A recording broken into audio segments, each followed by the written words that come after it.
스포츠에서 점수를 얻는 방법은 크게 두 가지입니다.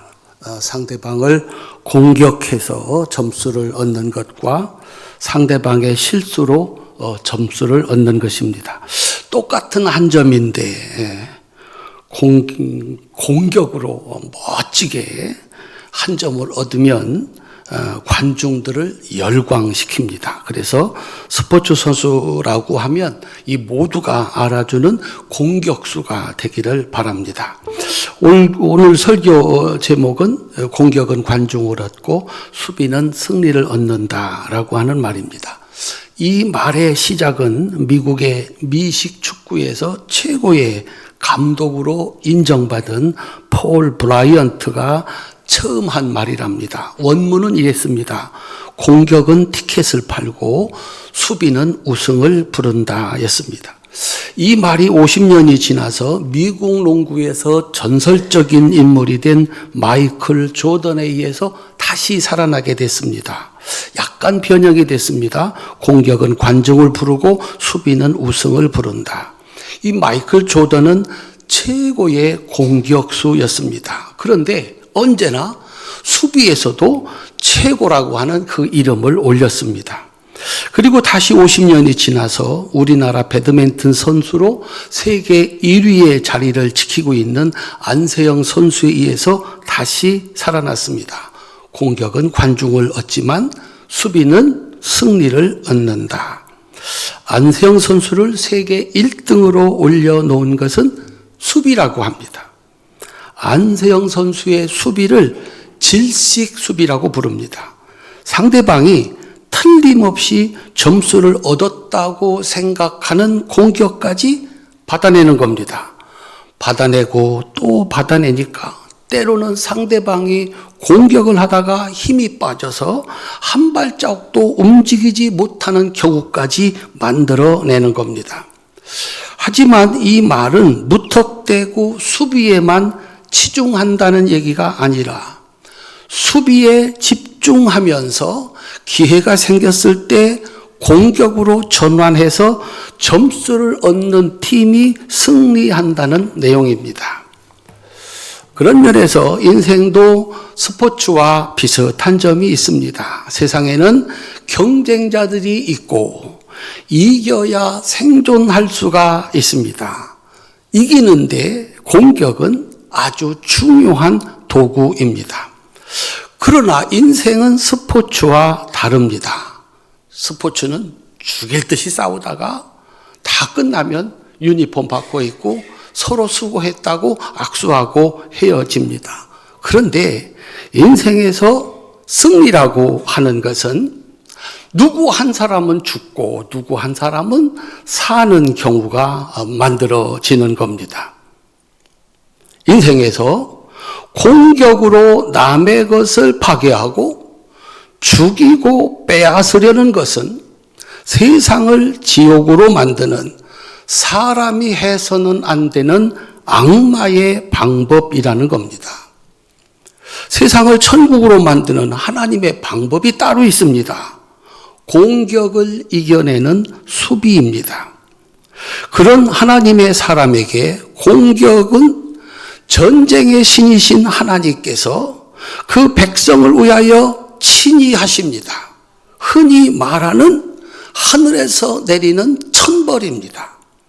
당하고 또 당하고 손해보고 또 손해보고 죽일 만큼 그렇게 죽을 만큼 고난을 당해도 끝까지 참으면 마침내 하나님이 나서시는데 그 하나님은 전쟁에서 지는 법이 없는 전쟁의 신이십니다. 마지막 공격은 그분이 하십니다. 사도 바울이 가르치는 세상을 천국 만드는 그리스도인의 삶의 방식입니다. 로마서 12장 14절로 21절입니다. 함께 읽겠습니다. 너희를 박해하는 자를 축복하라. 축복하고 저주하지 말라. 즐거워하는 자들과 함께 즐거워하고 우는 자들과 함께 울라. 서로 마음을 같이하여 높은 데 마음을 두지 말고 도리어 낮은 데 처하며 스스로 지혜 있는 채 하지 말라. 아무에게도 악을 악으로 갚지 말고 모든 사람 앞에서 선한 일을 도모하라. 할 수 있거든 너희로서는 모든 사람과 더불어 화목하라. 내 사랑하는 자들아, 너희가 친히 원수를 갚지 말고 하나님의 진노하심에 맡기라. 기록되었으되 원수 갚는 것이 내게 있으니 내가 갚으리라고 주께서 말씀하시니라. 내 원수가 줄이거든 먹이고 목마르거든 마시게 하라. 그리함으로 내가 숯불을 그 머리에 쌓아 놓으리라. 악에게 지지 말고 선으로 악을 일으키라. 아멘. 실제로 전쟁을 일으켰던 나라. 그래서 죄 없는 사람들을 죽이고 빼앗은 나라. 그 나라가 대대로 잘 되고 그 자손들이 대대로 잘 사는 경우는 없습니다. 그런 기업, 그런 사람이 잘 되고 잘 돼서 대대로 그렇게 복을 받으며 사는 경우는 없습니다. 그래서 혹시 여러분들이 외국으로 이민을 가고 싶다, 어느 나라 가서 사업을 하고 싶다라고 한다면 이 나라가 어떻게 세워졌고 어떻게 존재해 왔는지를 보셔야 됩니다. 그 조상들이 한 짓이 너무 끔찍한 거예요. 그 죄가, 그 악이 어디로 가겠는가라고 하는 거예요. 절대로 그 자손들이 잘 살 수가 없다라고 하는 것이 세상의 역사이고 성경의 역사입니다. 오늘 본문에서 베드로는 자신이 3년 동안 가장 가까이에서 경험한 예수님의 방식을 그리스도인인 우리가 본받아 살아야 하는 삶의 본보기라고 가르쳐 주고 있습니다. 18절부터 21절입니다. 함께 읽겠습니다. 사환들아, 범사에 두려워함으로 주인에게 순종하되 선하고 관용하는 자들에게만 아니라 또한 까다로운 자들에게도 그리하라. 부당하게 고난을 받아도 하나님을 생각함으로 슬픔을 참으면 이는 아름다우나 죄가 있어 매를 맞고 참으면 무슨 칭찬이 있으리요. 그러나 선을 행함으로 고난을 받고 참으면 이는 하나님 앞에 아름다우니라. 이를 위하여 너희가 부르심을 받았으니 그리스도도 너희를 위하여 고난을 받으사 너희에게 본을 끼쳐 그 자취를 따라오게 하려 하셨느니라. 아멘. 따라합시다. 선을 행함으로 고난을 받고 참으면 하나님께 아름답다. 너희는 그런 존재로, 너희들을 그런 존재로 만들기 위해서 예수님께서 미리 그 길을 가셨다 그랬습니다. 베드로가 본 예수님의 방식은 세 가지입니다. 첫째, 22절 함께 읽겠습니다. 그는 죄를 범하지 아니하시고 그 입에 거짓도 없으시며. 아멘. 예수님의 수제자였던 베드로는 예수님을 누구보다도 잘 압니다. 예수님은 하나님 앞에서도 사람 앞에서도 그 누구에게 비난을 받거나 처벌을 받을 죄를 짓지도 않았고 거짓말도 하지 않으셨다라고 말씀을 해주고 있습니다. 두 번째, 23절입니다. 함께 읽겠습니다. 욕을 당하시되 맞대어 욕하지 아니하시고 고난을 당하시되 위협하지 아니하시고 오직 공의로 심판하시는 이에게 부탁하시며. 아멘. 아무런 잘못이 없는데도 사람들은 예수님 보고 잘못했다고 비난하고 욕을 퍼부었습니다. 그러나 예수님은 맞대어 욕하지 않았습니다.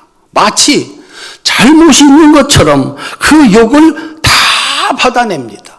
그랬더니 이번에는 빼앗고 짓밟습니다. 무서운 고난이었습니다. 그런데 예수님은 위협하지 않았습니다. 두고 보자. 너 그러다가 망한다. 지옥 간다. 이런 말조차도 하지 않았습니다. 다만 심판을 하나님께 부탁했다 그랬습니다. 사랑하는 성도님들, 예수님의 방식, 하나님 앞에서도 사람 앞에서도 죄를 짓거나 거짓말하지 않고 살아가는 겁니다. 두 번째, 어떤 욕을 당하든지 어떤 고난을 당하든지 위협하지 아니하고 맞대어 욕하지 아니하시고 심판을 하나님께 맡기는 방법입니다. 마지막 세 번째 24절로 25절입니다. 함께 읽겠습니다. 친히 나무에 달려 그 몸으로 우리 죄를 담당하셨으니 이는 우리로 죄에 대하여 죽고 의에 대하여 살게 하려 하심이라. 그가 채찍에 맞음으로 너희는 나음을 얻었나니 너희가 전에는 양과 같이 길을 잃었더니 이제는 너희 영혼의 목자와 감독 되신 이에게 돌아왔느니라. 아멘. 예수님이 당하는 것이 너무 억울해가지고 베드로가 참지 못하고 예수님을 잡으러 온 대제사장 종인 말고의 귀를 칼로 내리쳐 똑 떨어뜨렸습니다. 그때 예수님께서 말렸습니다. 그리고 말고의 귀를 고쳐주셨습니다. 예수님은 자신을 욕하고 핍박하는 자들의 죄, 저주받고 지옥 갈 그 죄의 값을 대신 지고 십자가에서 죽으심으로 내가 잘못했구나. 자신의 죄를 깨닫고 돌아오는 자들이 하나님의 자녀가 될 길을 만드셨습니다. 베드로가 말을 합니다. 나도 너희도 예수님의 본을 따라 예수님처럼 살아야 한다라고 가르쳐 주셨습니다.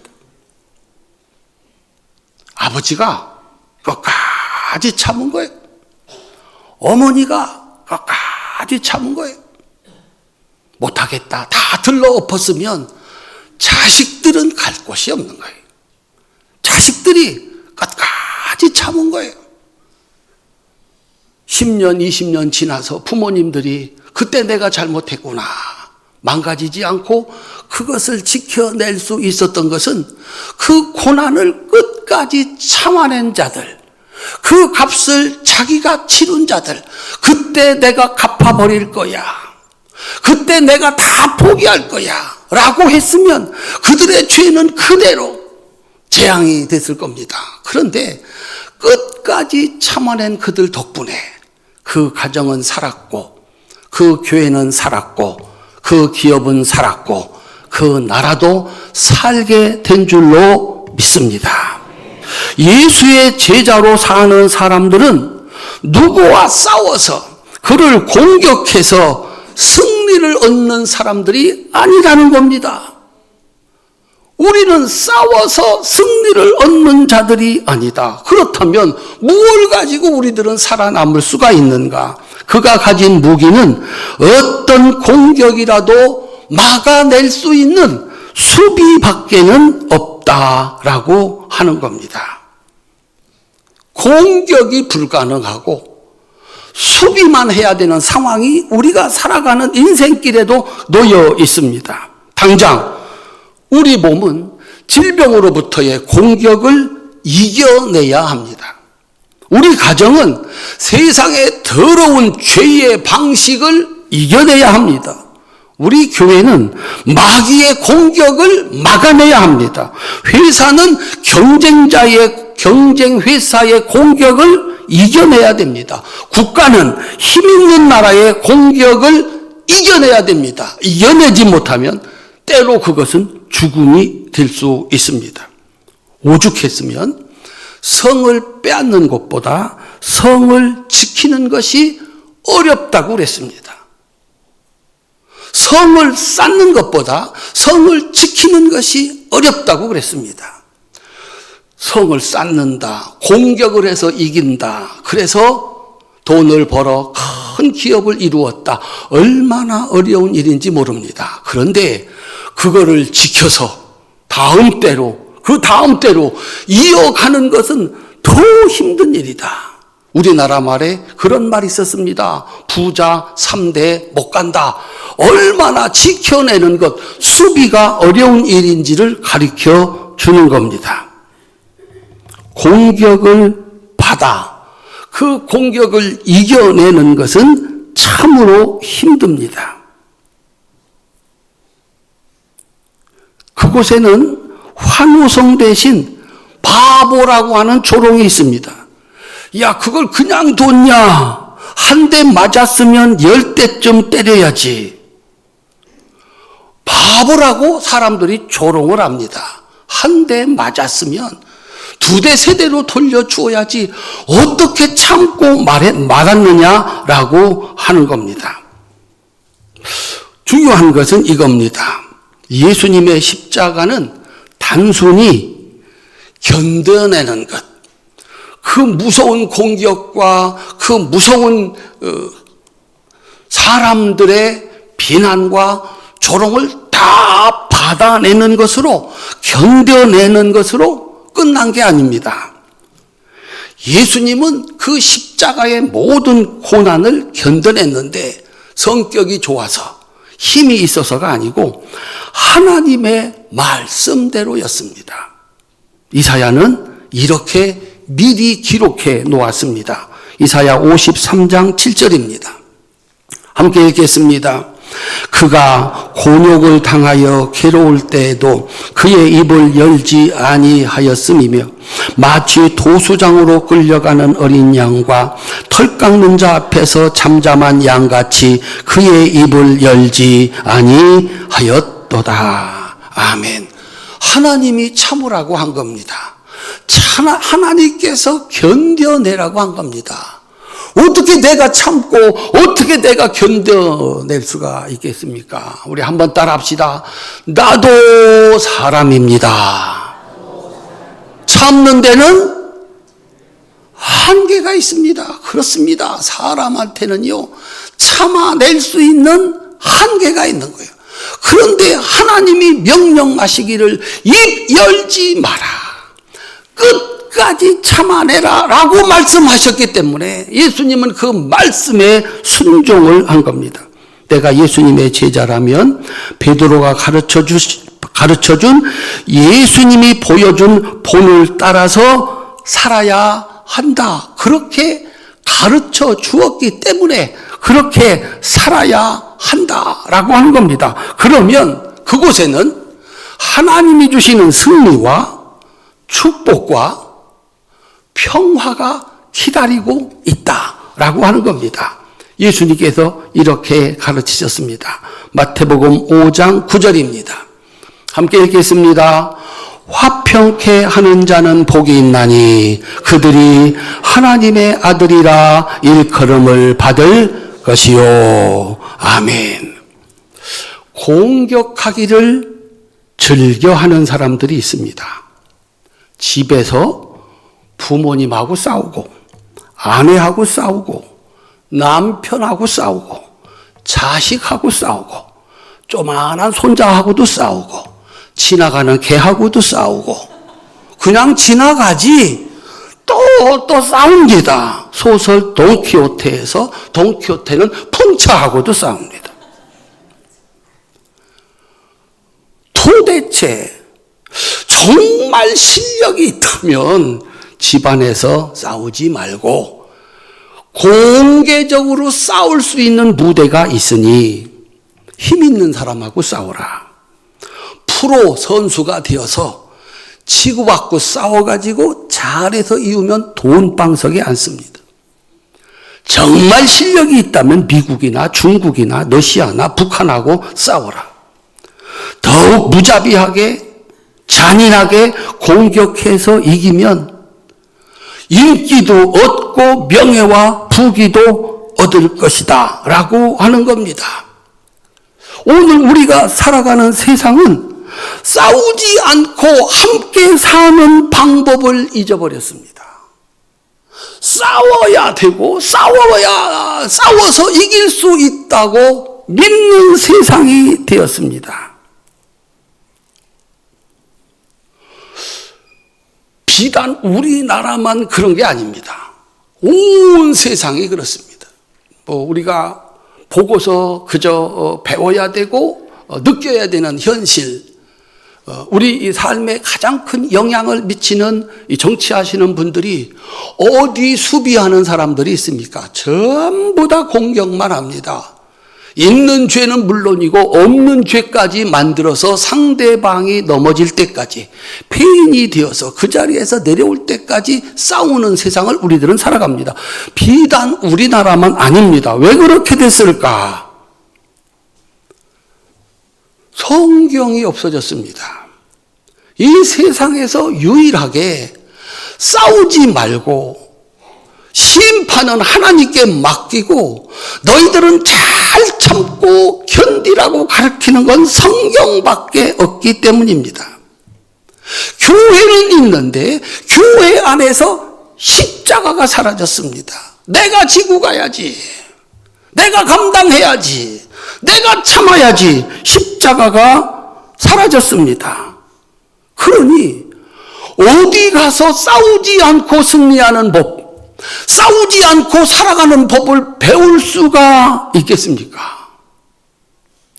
그런데 어느 날 모두가 죽일 듯이 그렇게 싸우는 세상에서 도무지 싸우지 않는 사람, 소비하는 사람만 만났다면 무슨 말을 들어도, 무슨 억울한 일을 당해도 눈물만 뚝뚝 흘리면서 아무 말 없이 견디는 사람을 만났다면 주의 깊게 보셔야 합니다. 그는 바보가 아닙니다. 지렁이도 밟으면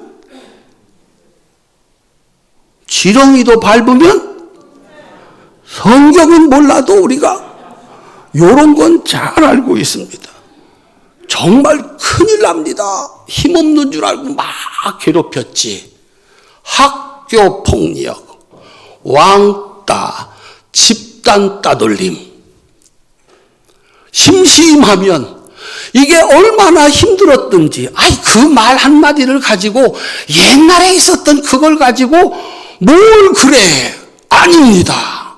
그 사람들은 그 당했던 것들이 견딜 수 없는, 죽음을 선택할 수밖에 없는 고통스러웠던 일입니다. 그래서 내가 왕년에 학교 다닐 때 엄마 댁에 덩치 믿고 누구를 괴롭혔다면, 직장 내에서 누구를 괴롭혔다면, 한 사람을 따돌렸다면, 유명한 사람, 부자가 되는 길을 포기해라.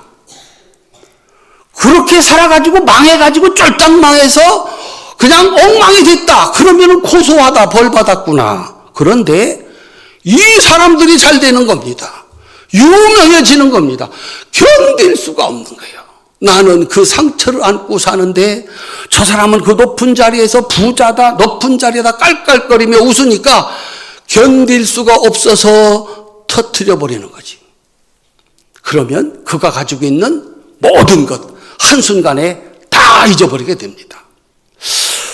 도대체 저 사람은 왜 가만히 당하고만 있을까? 눈물만 뚝뚝 흘리면서 견디고 있을까?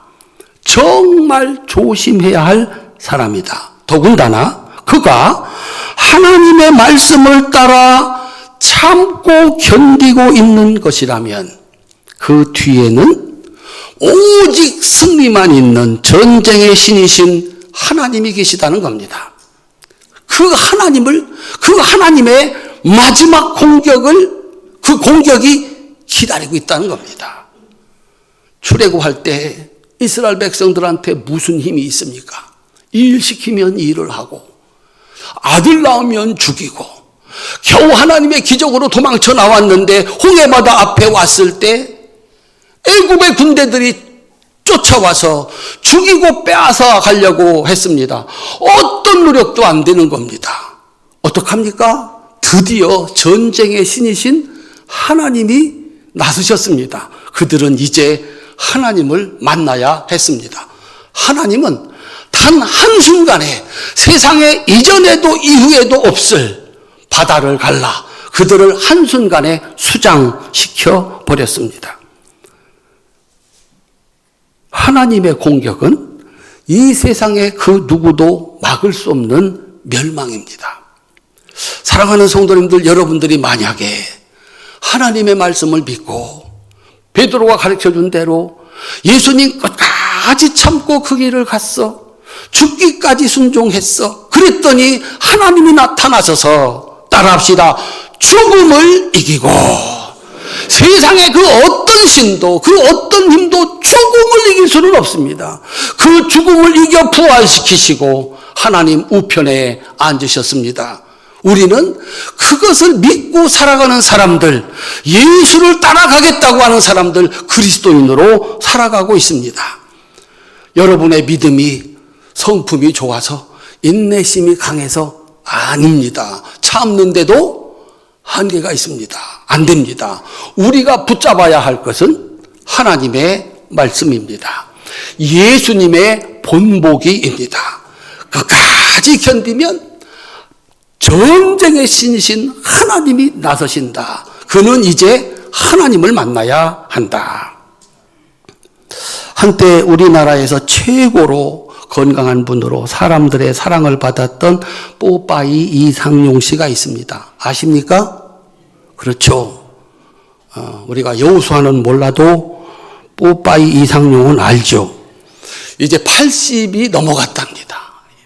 이번에 신방하면서 보니까 60은 70은 다 똑같은데 80이 넘어가면 갑자기 이거는 완전히 다른 세상. 이상용 씨도 80이 넘어서 올해가 81세인가랍니다. 이제는 걷기도 힘든 노인이 되었답니다. 그가 한참 인기 있을 때 방송인으로 전남 곡성에 있는 107세 된 할아버지를 만나서 인터뷰를 했습니다. 할아버지, 이렇게 오래 사신 비결이 무엇입니까? 라고 물었습니다. 그랬더니 할아버지가 이렇게 대답을 했습니다. 비결은 무슨 안 죽으니까 오래 살았지. 참 107년쯤은 살고 봐야 이런 말이 나와. 그렇죠. 안 죽으면 죽을 때까지 사는 거지. 그래서 웃기는 사람이 오히려 웃음을 이렇게 웃게 되었습니다. 이상용 씨가 이어서 질문을 했습니다. 그동안 살면서 미운 사람도 많았을 텐데 어떻게 스트레스 없이 이렇게 그걸 다 참고 사셨습니까? 그랬더니 할아버지가 얘기하는 거예요. 미운 사람들도 있었지. 하지만 그냥 내버려 뒀어. 그랬더니 저들이 알아서 죽어버렸어. 요거는 이제 전라도 사투리 버전으로 해야 실감이 나는데 저들이 알아서 누가 뒤져버렸어. 그래서 표준말 씁시다. 표준말. 그랬더니 지들이 알아서 죽어버렸어. 70이 되니까 죽고 80이 되니까 죽고 90이 되니까 다 죽었어. 미운 사람 있어도 그냥 즐겁게 오래 살면 돼. 절대로 화내지 마. 화날 때는 그냥 웃어버려. 107년을 살고 나면 가르치지 않아도 알게 되는 진리가 있습니다. 사람들이 이렇게 얘기를 합니다. 강한 자가 이기는 것이 아니라 이기는 자가 강한 자이다. 동물의 왕국에서 살아남는 동물들은 약한 자를 잡아먹고 사는 힘 있는 짐승들이 아닙니다. 풀을 뜯어먹고 사는 약한 동물들이 지금까지도 살아남아 있습니다. 하나님이 가르쳐주는 생존의 원리입니다. 생각해 보십시오. 공격해서 빼앗으려는 사람들, 약한 곳을 찾아내고요, 집요하게 공격을 해야 됩니다. 더 치밀하고 잔인하게 공격을 해야 됩니다. 그래서 죽이고 빼앗아야 됩니다. 그 과정에서 그는 이미 악마가 되어져 가는 겁니다. 어떻게 어디를 공격해서 그를 죽이고 그의 것을 빼앗을 건가? 그의 곁에는 이제 선량한 사람들이 하나도 남아있지 않게 되는 겁니다. 그의 마음도 몸도 병이 듭니다. 그렇게 해서 무엇을 얻었다 하는 순간에 허무하게 죽습니다. 다른 사람을 미워하고 빼앗고 죽이려는 사람은 자신이 먼저 죽습니다. 지혜자의 가르침입니다. 전도서 10장 8절로 9절입니다. 함께 읽겠습니다. 함정을 파는 자는 거기에 빠질 것이요, 담을 허는 자는 뱀에게 물리리라. 돌들을 떠내는 자는 그로 말미암아 상할 것이요, 나무들을 쪼개는 자는 그로 말미암아 위험을 당하리라. 전도서 공부했습니다. 동영상에서 사라지기 전에 한번 이렇게 들어가서 우리 활천교회 새벽기도에서 한 건데 활천교회 신자들은 봐야 되겠죠. 거기 나오는 말씀입니다. 하나님이 주신 지혜로 솔로몬이 살았습니다. 잠언과 전도서를 남겼습니다. 이렇게 살아라 라고 하는 겁니다. 하나님은 예수님을 십자가의 죽음으로 몰고 간 악인들의 무서운 공격을 온몸으로 견뎌낸 예수님을 무덤에서 살리시는 승리, 그리고 하나님 우편으로 높이셔서 하나님의 아들이 되는 영광을 주셨습니다.